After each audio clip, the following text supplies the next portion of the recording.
Hello grade 4, ketemu lagi dengan Miss Devi ya. Hari ini kita akan belajar tematik. Tema 1, subtema 2, kebersamaan dalam keberagaman. Pada hari ini kita akan membahas pembelajaran 3 dan 4. Apa saja yang akan kita pelajari? Yang pertama, kita akan belajar IPA, menjelaskan cara merawat indera pendengaran dan melakukan percobaan membuat sumber bunyi. Yang kedua, kita akan belajar bahasa Indonesia, yaitu mengidentifikasi gagasan pokok dan gagasan pendukung pada paragraf. Kita akan menemukan gagasan pokok dan gagasan pendukung dalam teks. Untuk pelajaran PPKN, kita akan belajar mendiskusikan pentingnya kerjasama dalam keberagaman. Untuk pembelajaran yang pertama, kita akan membahas IPA. Coba kalian sudah tahu gambar ini? Ya, ini adalah permainan Bagia. Permainan Bagia adalah salah satu permainan tradisional. Permainan Bagia berasal dari Sumatera Barat. Permainan ini disebut juga terompa galua. Dalam permainan Bagia, ada dua bilah bambu yang dipasang tali karet untuk kita bisa memasukkan kaki. Untuk satu pasang Bagia bisa digunakan 3 orang atau lebih. Di sini mereka harus berjalan bersama-sama. Jika kaki kanan yang melangkah, maka semuanya juga harus melangkah menggunakan kaki kanan. Jika kaki kiri yang melangkah, semua juga harus melangkah menggunakan kaki kiri. Jadi permainan ini membutuhkan kekompakan dan kerjasama. Nah, setiap kelompok terdiri dari beberapa anggota yang memiliki kemampuan beragam. Namun, hal tersebut tidak menghalangi kita untuk bekerja sama, saling menghargai, dan menghormati perbedaan dalam bekerja sama, maka akan membantu tim untuk mencapai tujuan. Gambar ini adalah contoh gambar anak-anak yang sedang berlomba memakai Bagia. Ya, saat mereka bermain Bagia, mereka harus mendengarkan peluit yang ditiup oleh teman mereka, dan mereka juga harus mendengarkan aba-aba. Kegiatan tersebut tentu membutuhkan pendengaran yang baik. Bagaimana cara kita merawat indera pendengaran agar pendengaran kita cukup baik untuk mendengarkan suara? Ada beberapa cara merawat indera pendengaran. Yang pertama, hentikan kebiasaan mengorek telinga. Jauhkan telinga dari suara yang terlalu keras, karena suara yang terlalu keras dapat membuat gendang telinga kita sakit.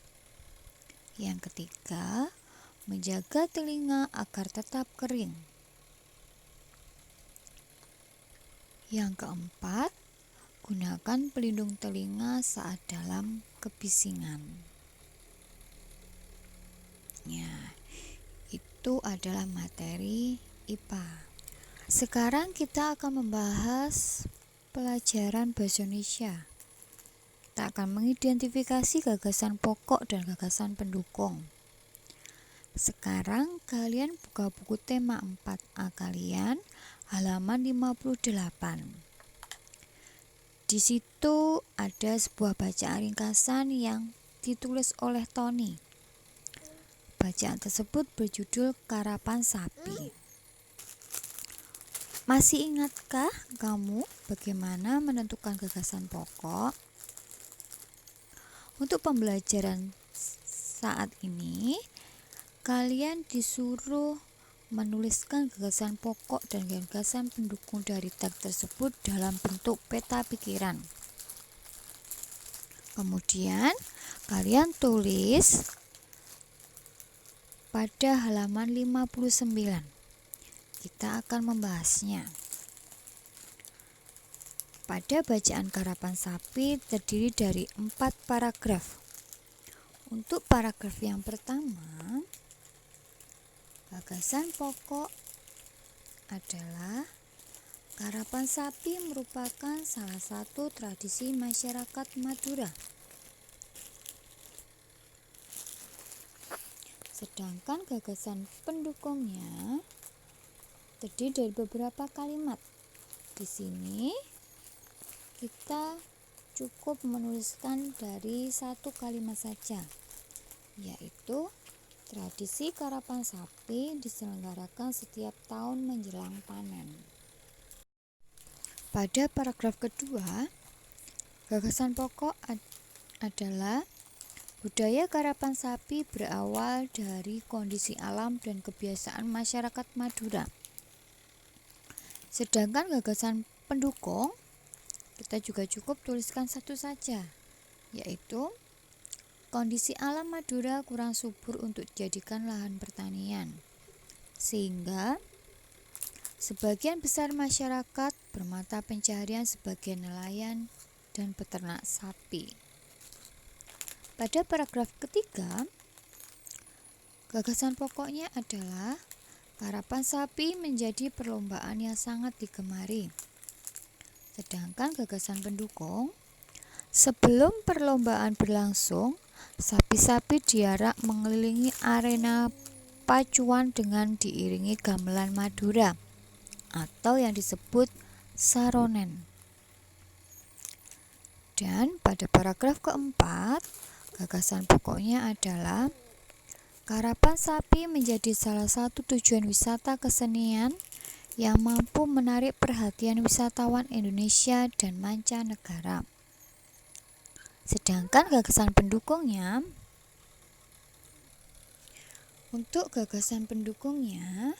yaitu bagi masyarakat Madura, Karapan Sapi tidak hanya sebagai acara hiburan, tapi juga berperan dalam bidang ekonomi dan budaya.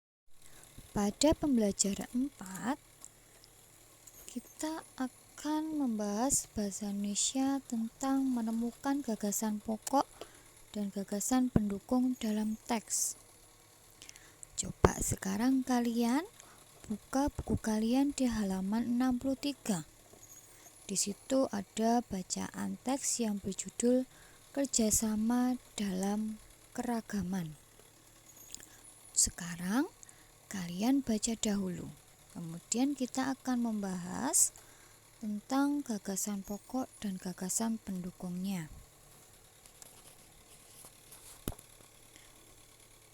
Oke, setelah kalian membacanya, pada teks bacaan kerjasama dalam keragaman ini terdiri dari 3 paragraf.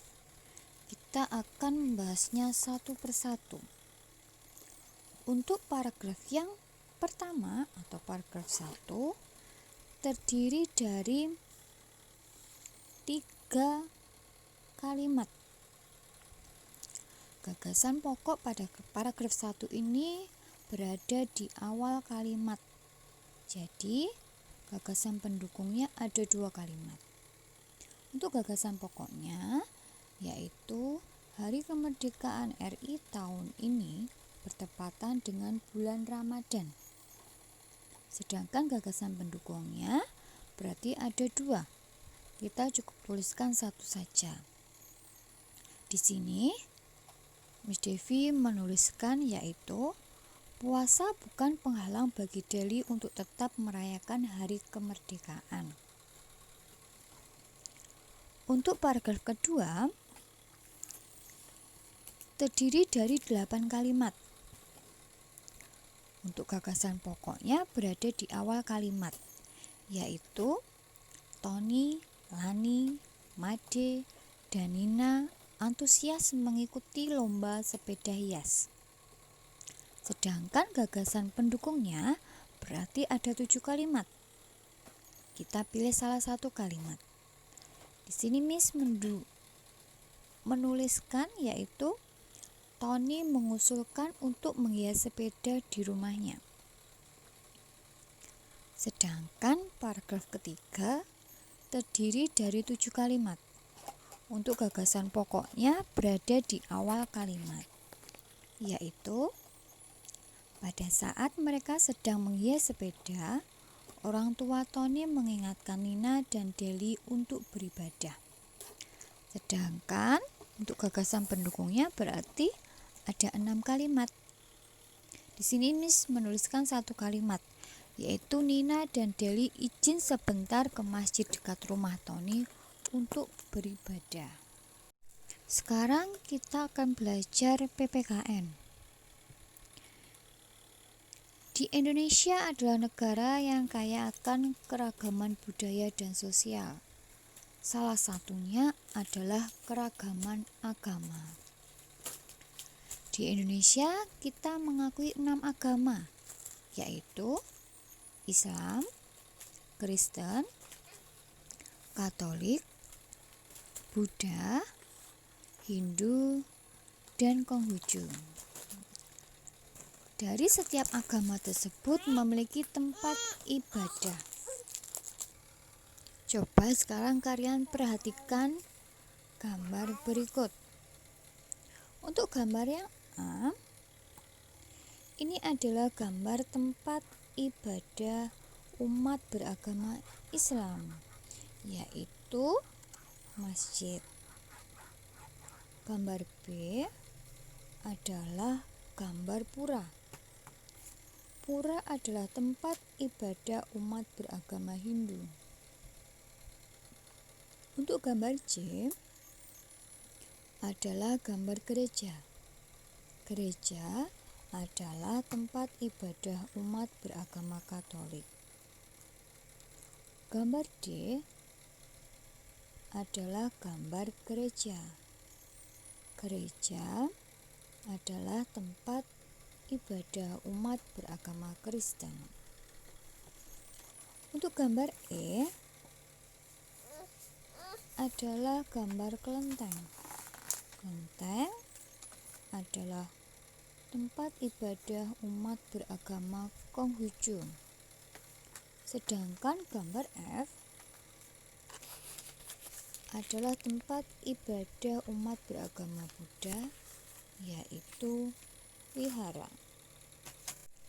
Kita pasti memiliki banyak teman, walaupun teman kita banyak yang berbeda budaya dan agama. Kita harus saling menghargai. Kita juga harus mau bergotong royong dan bekerja sama bersama teman-teman. Kerjasama dan gotong royong dalam keragaman sangatlah penting. Kerjasama dapat mencegah perpecahan dan permusuhan dalam masyarakat. Perhatikan gambar-gambar berikut ini. Kegiatan apa saja yang dilakukan kamu pada gambar berikut ini?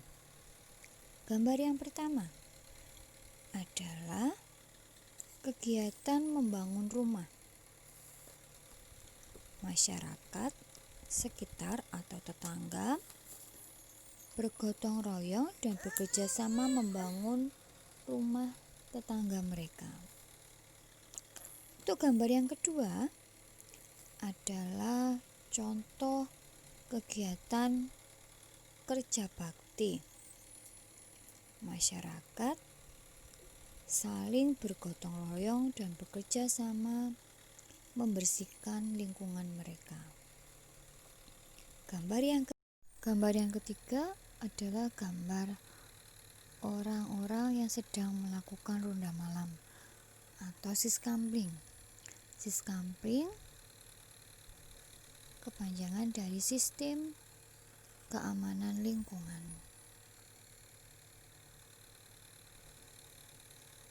Biasanya kegiatan ini dilakukan oleh bapak-bapak.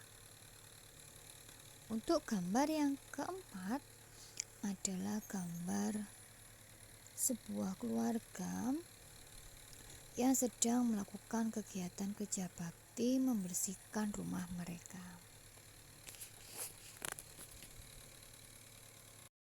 Demikian pembelajaran kita hari ini. Untuk tugasnya, kalian mengerjakan soal Ayo Berlatih halaman 61. Di situ ada 5 soal. Dan di halaman 67 ada 4 soal. Kalian kerjakan sebisanya. Kemudian untuk pertemuan selanjutnya kita akan membahas satu persatu.